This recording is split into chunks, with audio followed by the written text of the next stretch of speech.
Good afternoon, everyone. We are the Group 4, and I am Kathleen Jean Obukog, the first reporter, and my topic is all about environmental awareness.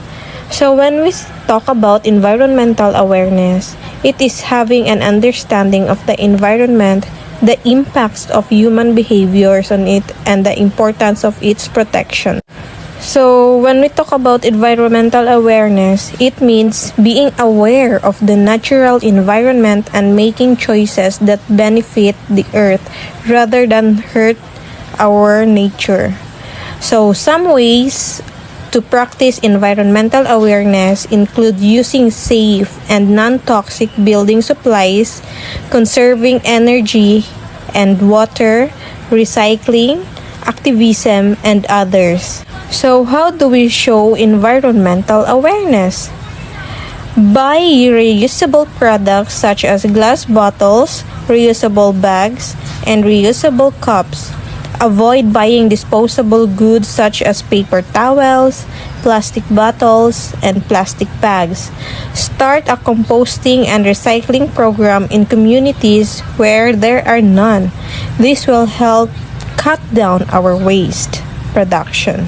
So therefore, environmental awareness is critical because it can help to minimize pollution and global warming.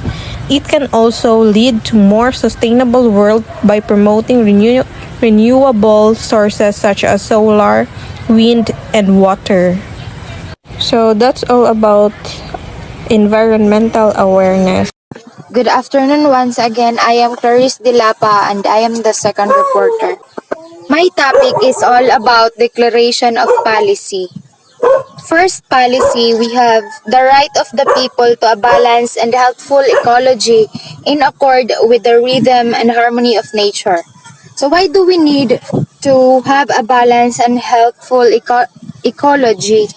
Because without a proper protection of their right to a healthy environment, those with lesser means of self-sustenance lose the guarantee they need for satisfying their basic needs, like food and etc.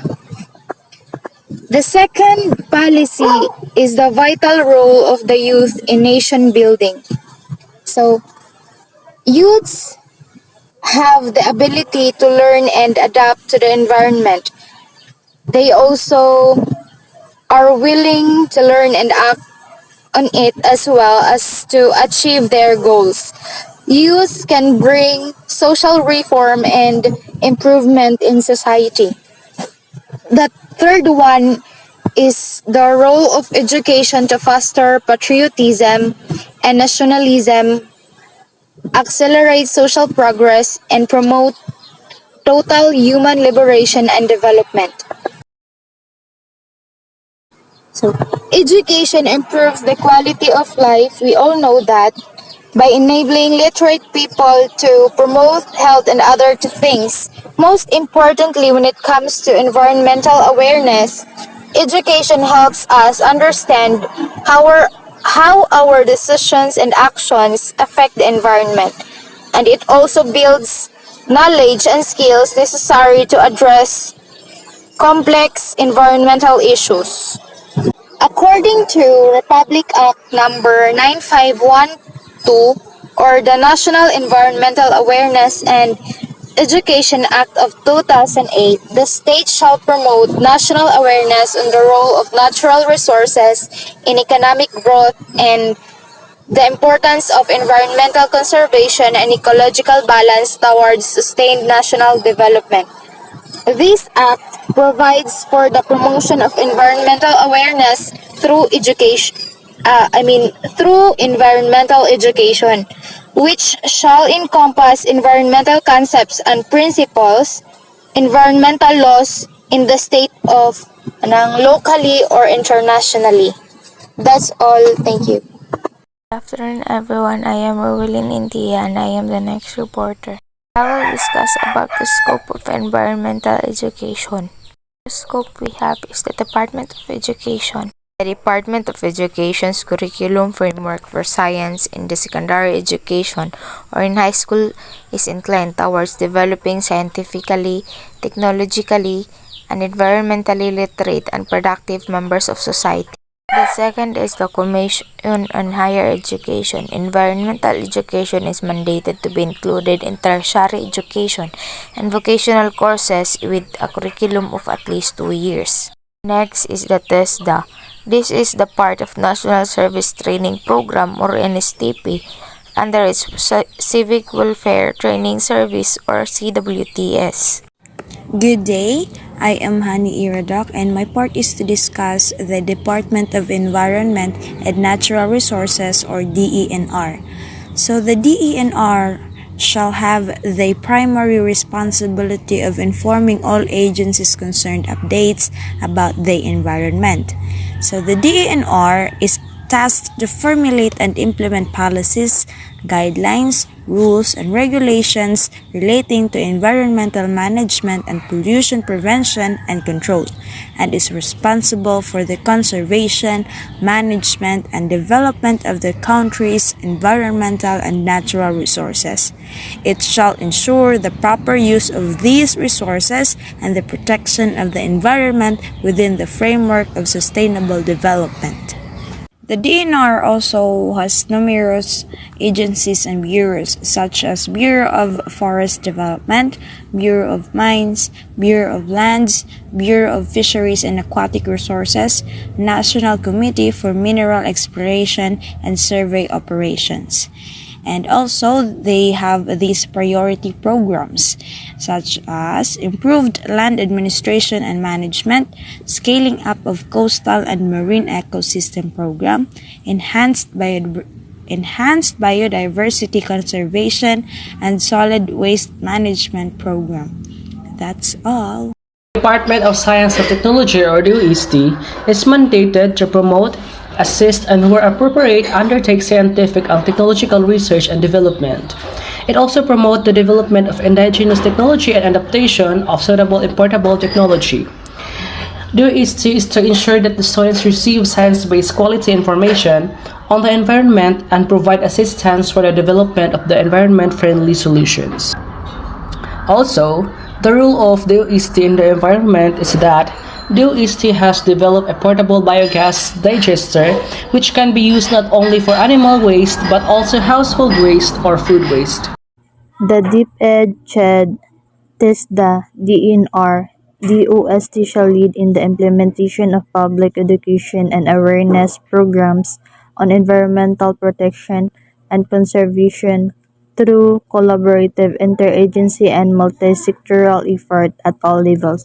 So, the Department of Education, the Commission on Higher Education, the Technical Education and Skills Development Authority, the Department of Social Welfare and Development, in coordination with the Department of Environment and Natural Resources, the Department of Science and Technology, and other relevant agencies, shall be responsible of implementing public education and awareness programs on environmental protection and conservation at all levels. These government agencies are tasked to ensure that information about the environment is disseminated to the student and community. Who should be taught about the environment? Environmental education must be taught at all levels. These include barangay, daycare, preschool, non-formal, technical, vocational, professional level, indigenous learning, and out-of-school youth courses or programs, whether public or private. Environmental education promotes critical and creative thinking skills and inspire kids to become more engaged with their communities. So it's help kids understand why the environment is important and provides them with the building blocks they need to live eco-friendly and sustainable lives. Hello everyone, I am Janica Villapahules and I will be the next reporter. I will be discussing about the scope of environmental education. So when we talk about environmental education, it is a process that allows individuals to explore environmental issues, engage in problem solving, and take action to improve the environment. And as a result of that, individuals develop a deeper understanding of environmental issues and have the skills to make informed and responsible decisions. So, under the scope of environmental education is the environmental concept and principles.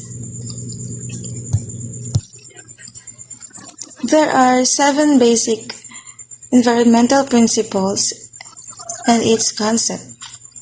First one is nature knows best. Second one is all forms of life are equally important.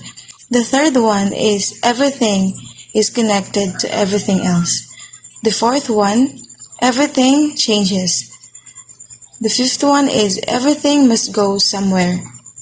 And the sixth one is ours is an infinite earth. And the last one is nature is beautiful and we are stewards of God's creation.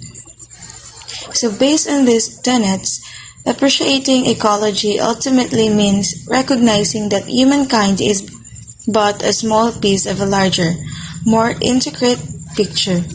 People may have achieved so much in terms of social structures, knowledge, and technology throughout generations, yet the planet still holds much more power, mightily creative and destructive at the same time over them.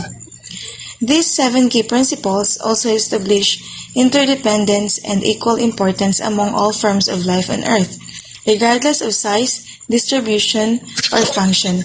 Changes that affect even the minutest organisms can create a ripple effect that could bear tremendous impacts upon greater ecological interactions, observable or otherwise.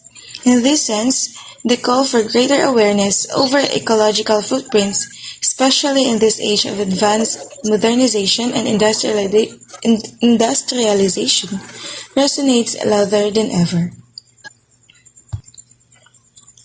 So aside from those environmental concepts and principles, there are also environmental laws. So I will be dictating the major environmental laws in the Philippines. The first one is the Presidential Decree 1586, or the Environmental Impact Statement, or EIS Statement of 1978. This law,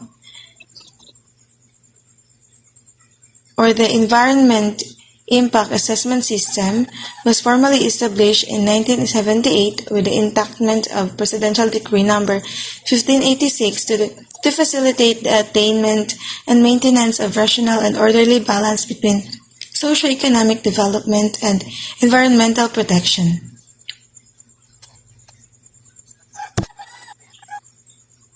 Another law is the Republic Act 8749, or the Philippine Clean Air Act of 1999. The law aims to achieve and maintain clean air that meets the National Air Quality Guideline values for criteria pollutants throughout the Philippines while minimizing the possible associated impacts to the economy. Another law is the Republic Act 6969, Toxic Substances, Hazardous and Nuclear Waste Control Act of 1990. The law aims to regulate, restrict, or prohibit the importation, manufacture, processing, sale, distribution, use, and disposal of chemical substances and mixtures that presents unreasonable risk to human health.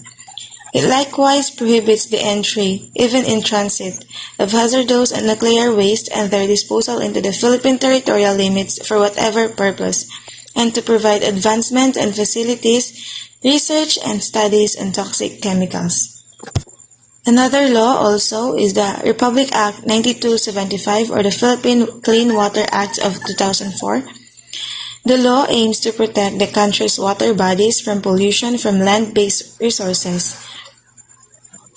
It also provides for comprehensive and integrated strategy to prevent and minimize pollution through a multi-sectoral and participatory approach involving all the stakeholders. Another aspect also that includes or under the scope of environmental education is the state of the local and international environment.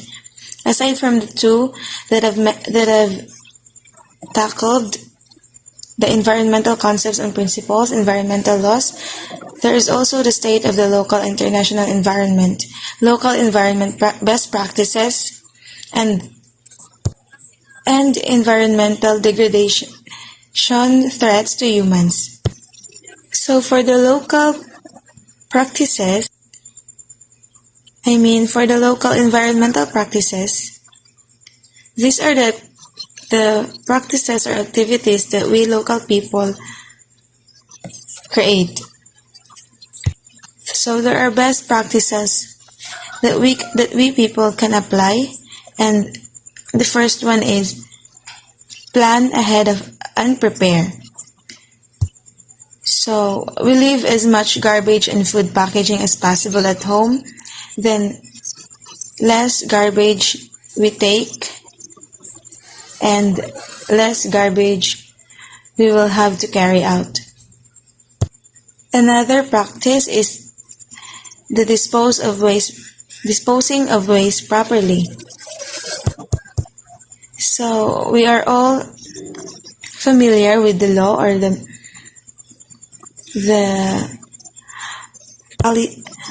the policy, which is it is illegal to leave garbage in the wilderness.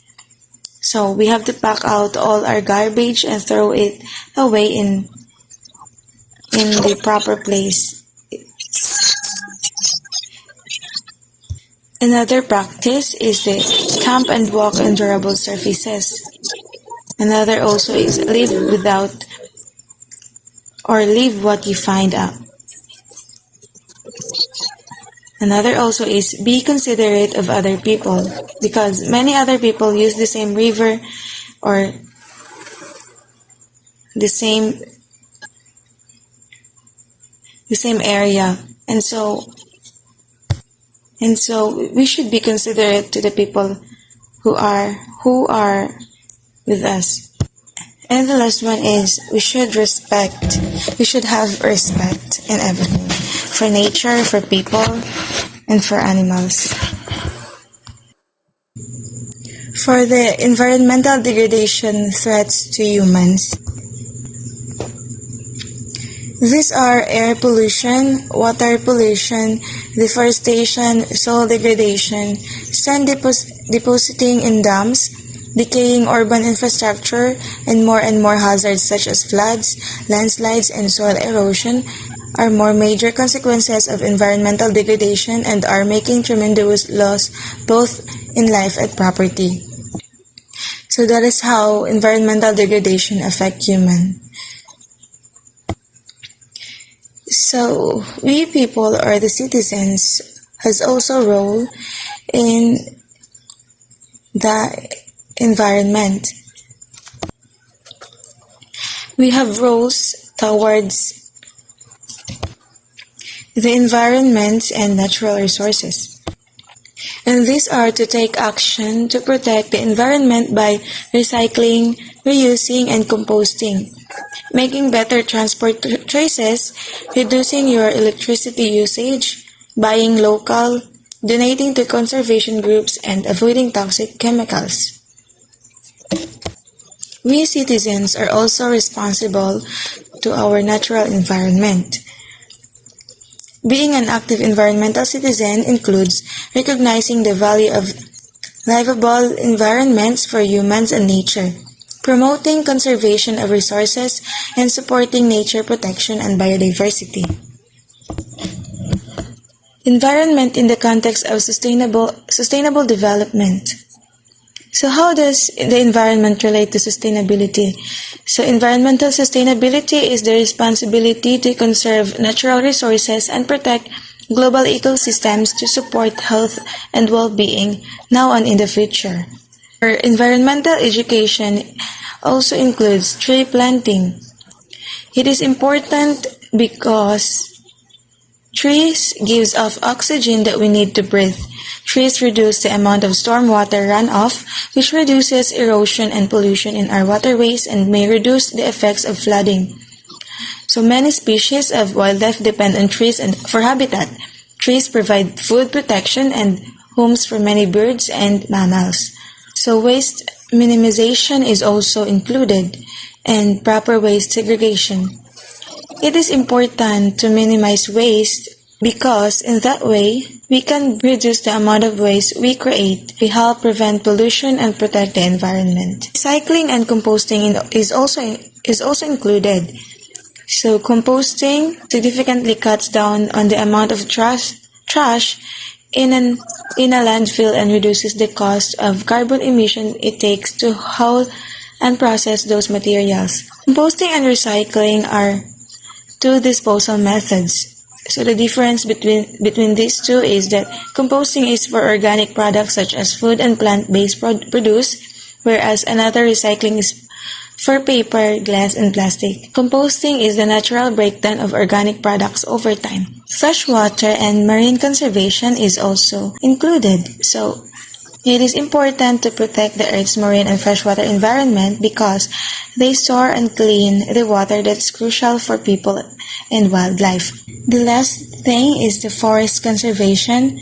So it is important also because they purify the air we breathe, filter the water we drink, prevent erosion, and act as an important buffer against climate change. And that's all for my report. Thank you. I am Mary May Gailomo, the next reporter, and my topic is Environmental Conservation Organization. The pictures presented are the logos of every organization. WWF stands for World Wildlife Fund. It works to help local communities conserve the natural resources they depend upon, transform markets and policies towards sustainability, protect and restore species and their habitats. So this WWF organization works to help government and authorities crack down on wildlife crime. Next is the Climate Reality Project. It focuses on climate change education and advocating for climate solutions available today. Their mission is to catalyze a global solution to the climate crisis by making urgent action a necessity across every sector of society. Next organization is Oceana. It is the largest international advocacy organization focused solely on ocean conservation. They work on a limited number of strategic campaigns to stop ocean pollution, protect marine wildlife, promote responsible fishing, stop offshore drilling, and ocean acidification, and more. Greenpeace Organization. It is an independent global campaigning organization that acts to change attitudes and behavior, to protect and conserve the environment, and to promote peace. Next organization, the Green Education Philippines. So, Green Education with the theme Empowering the Youth Through Environmental Education and Networking is the flagship youth program of the EMB, as the program promotes work or school and life balance. The last organization is the hashtag Generation Restoration or Generation Restoration. It is a new generation of young people and ecopreneurs known as Generation Restoration. So the main purpose of a restoration project may be to initiate or speed the recovery of an ecosystem after disturbance. So that's all of my topic. Thank you. Good day everyone, I'm Mary Geraldine P. Ocanyada. I'm the next reporter and my topic is 7 R's of sustainability. The 7 R's are useful framework to guide our sustainability actions. If we're going to save the planet, we need a multifaceted approach. You can rethink about the ways you produce by using alternative products and considering how you can further reduce your environmental footprint. Refuse. Think before you buy and be prepared to not buy at all. Green consumers place themselves at the start of the buy and use cycle. They buy less and buy products that do less harm to the environment. Reduce. Buy less, buy products that have a little or no packaging and that last a long time. Good afternoon, everyone. I am Jalimi Makasinag, and the topic that I will be discussing today is the 7 Rs of sustainability. The first one is the repurpose. The repurpose is the most creative of the 4 Rs by taking a product you don't use or haven't used in a while and giving it a new life somewhere else. The second example of the 4 Rs is the recycle. It is a process of turning your waste into a new material or object. Next Rs that I will be discussing is the reuse. Reuse means to use something again that you would normally throw away. And that's all. Thank you. Environmental celebration. Every November, we celebrated the National Awareness Month. Its goal is to raise awareness about environmental issues that need our attention. It also includes the overpopulation, climate change, and conservation. Every April 22, we celebrated the Earth Day. It is an annual celebration that honors the achievements of the environment movement and raises awareness of the need to protect Earth's natural resources for future generations. Every last Sunday of March, we celebrated the Earth Hour. It is a worldwide movement organized by the World Wildlife Fund. The event is held annually, encouraging individuals, communities, and businesses to turn off the non-essential electric lights for 1 hour from 8:30 to 9:30 p.m. on the last Sunday of March. And every January, we celebrated also the National Zero Waste Month. It is an advocacy that promotes designing and managing of products and processes to avoid and eliminate the volume of toxicity of waste materials. Every March 3, we have the World Wildlife Day. World Wildlife Day is an opportunity to think about the plants and animals we share the planet with and consider what they do for us. International Day or Biological Diversity is to raise awareness of the vital importance of preserving diversity. We celebrate that every May 22.